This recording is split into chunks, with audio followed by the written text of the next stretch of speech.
নমস্কার বন্ধুরা, সঙ্গীতা লাইফস্টাইলের আরও একটি নতুন ভিডিওতে তোমাদেরকে স্বাগত জানিয়ে আজকের ভিডিওটা শুরু করছি। আজকের মহাশিবরাত্রি। আজ শিবরাত্রির দিন অবশ্যই এই ব্রত কথা শ্রবণ করবেন। তো চলো বন্ধুরা, ভিডিওটা শুরু করার আগে তোমরা অবশ্যই আমার চ্যানেলটাকে সাবস্ক্রাইব করে পাশে থেকো। পুরাকালের কথা, তখন কৈলাস পর্বতের শিখরে ছিল সর্বরত্নে অলঙ্কৃত, ছিল ছায়া শনিবর ফুলে ফলে শোভিত বৃক্ষ লতা ও গুল্ম ঢাকা। পারিজাত সহ অন্যান্য পুষ্পের সুগন্ধে চারিদিক থাকত আমোদিত। এখানে সেখানে দল বেঁধে নৃত্য করে বেড়াতো অপ্সরারা। ধ্বনিত হতো আকাশ গঙ্গা তরঙ্গ নিনাদ। ব্রহ্মাশিদের কণ্ঠ থেকে শোনা যেত বেদধ্বনি। এই কৈলাস শিখরে শিব পার্বতী বাস করতেন। গন্ধর্ব সিন্ধু চারণ প্রভৃতি তাদের সেবা করত। পরম সুখে ছিল শিব পার্বতী। একদা পার্বতী শিবকে প্রশ্ন করলেন, ভগবান, আপনি ধর্ম অর্থ কাম ও মোক্ষদাতা, আপনি কোন ব্রত বা তপস্যায় সন্তুষ্ট হন? দেবী পার্বতীর কথা শুনে শিব বললেন, দেবী, ফাল্গুন মাসের কৃষ্ণপক্ষের চতুর্দশীর তিথি রাত্রিকে শিবরাত্রি বলা হয়। এই রাত্রিতে উপবাস করলে আমি অত্যন্ত সন্তুষ্ট হই। স্নান, বস্ত্র, ধূপ, পুষ্প ও অর্চনায় আমি যতটুকু সন্তুষ্ট হই, তার চেয়ে বেশি সন্তুষ্ট হই শিবরাত্রির উপবাসে। তিনি আরও বলেন, ব্রত পালনকারী ত্রয়োদশীতে স্নান করে সংযম পালন করবে, স্বপক্ষ নিরামিষ বা হবিষ্যান্ন ভোজন করবে, স্তণ্ডিল ভূমি বা বালু বিছানো যজ্ঞ বেদী অথবা কুশ বিছিয়ে শয়ন করে আমার অর্থাৎ শিবের নাম স্মরণ করতে থাকবে।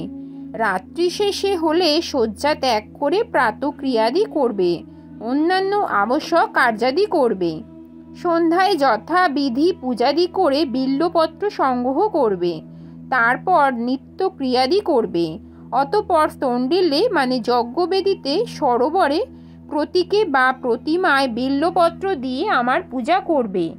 একটি বিল্বপত্র দ্বারা পূজা করলে আমার যে প্রীতি জন্মে, সকল প্রকার পুষ্প একত্র করে কিংবা মণি মুক্তা প্রবাল বা স্বর্ণ নির্মিত পুষ্প দিয়ে আমার পূজা করলেও আমার তার সমান প্রতি জন্মে না। প্রহরে প্রহরে বিশেষভাবে স্নান করিয়ে আমার পূজা করবে।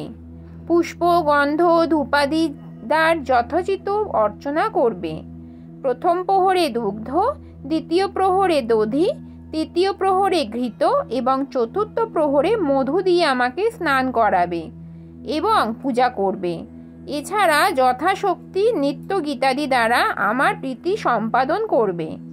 হে দেবী, এই হলো আমার প্রীতিকর ব্রত। এই ব্রত করলে অপস্যা ও যজ্ঞের পুণ্য লাভ হয় এবং 16 কলায় দক্ষতা জন্মায়। এই ব্রতের প্রভাবে সিদ্ধি লাভ হয়। অভিলাষী ব্যক্তি সপ্তদ্বীপা পৃথিবীর অধীশ্বর হয়। শিব পার্বতীকে আরও বলেন, এবার শিব চতুর্দশী তিথির মাহাত্ম্য বলছি, শোনো। একদা সর্বগুণযুক্ত বারাণসী পুরীতে ভয়ঙ্কর এক ব্যাধ বাস করত। পেটে খাটো ছিল তার চেহারা, আর তার গায়ে রং ছিল কালো। চোখ আর চুলের রং ছিল কটা।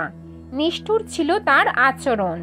ফাঁদ, জাল, দড়ির ফাঁস এবং প্রাণী হত্যার নানা রকম হাতিয়ারে পরিপূর্ণ ছিল তার বাড়ি।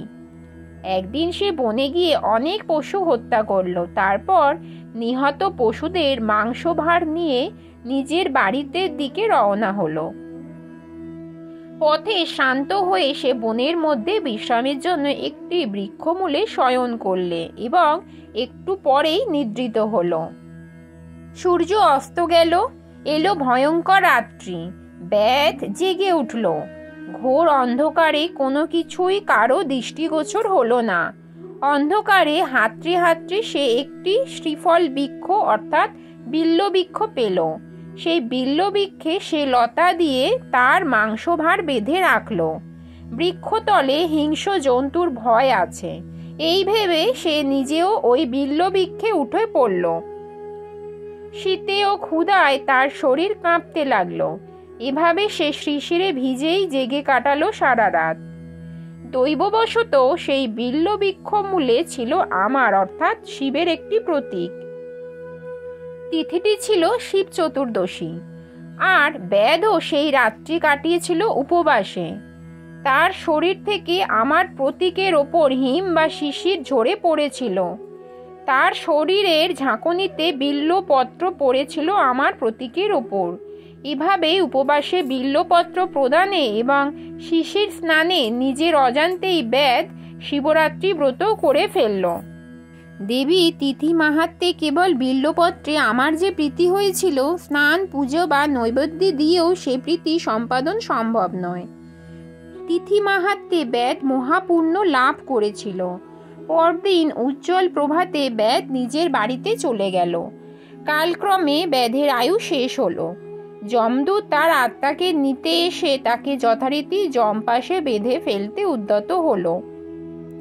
অন্যদিকে আমার প্রেরিত দূত ব্যাধকে শিবলোকে নিয়ে এলো, আর আমার দূতের দ্বারা আহত হয়ে যমদূত যমরাজকে নিয়ে আমার পুরুদ্বারে উপস্থিত হলো।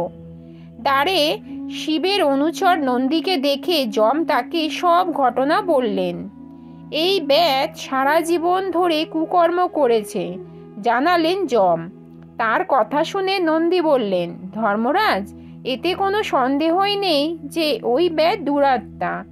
সে সারা জীবন অবশ্যই পাপ করেছে, কিন্তু শিবরাত্রি ব্রতের মাহাত্ম্যে সে পাপ মুক্ত হয়েছে এবং সর্বেশ্বর শিবের কৃপা লাভ করে শিবলোকে এসেছে। নন্দীর কথা শুনে বিস্মিত হলেন ধর্মরাজ। তিনি শিবের মাহাত্ম্যর কথা ভাবতে ভাবতে যমপুরীতে চলে গেল। শিব পার্বতীকে আরও বললেন, এই হলো শিবরাত্রি ব্রতের মাহাত্ম্য। শিবের কথা শুনে শিব জায়া হিমালয় কন্যা পার্বতী বিস্মিত হলেন। তিথি শিবরাত্রি ব্রতের মাহাত্ম্য নিকটজনের কাছে বর্ণনা করলেন। তারা আবার তা ভক্তি ভরে জানালেন পৃথিবীর বিভিন্ন রাজাকে। এইভাবেই শিবরাত্রি ব্রত পৃথিবীতে প্রচলিত হলো। এই ছিল আজকের মহাশিবরাত্রির ব্রত কথা। বন্ধুরা, আজকের ভিডিওটি ভালো লাগলে তোমরা আমার এই ছোট্ট চ্যানেলের পাশে থেকে যেও। আজকের মতো ভিডিওটা এখানেই শেষ করছি। হর হর মহাদেব।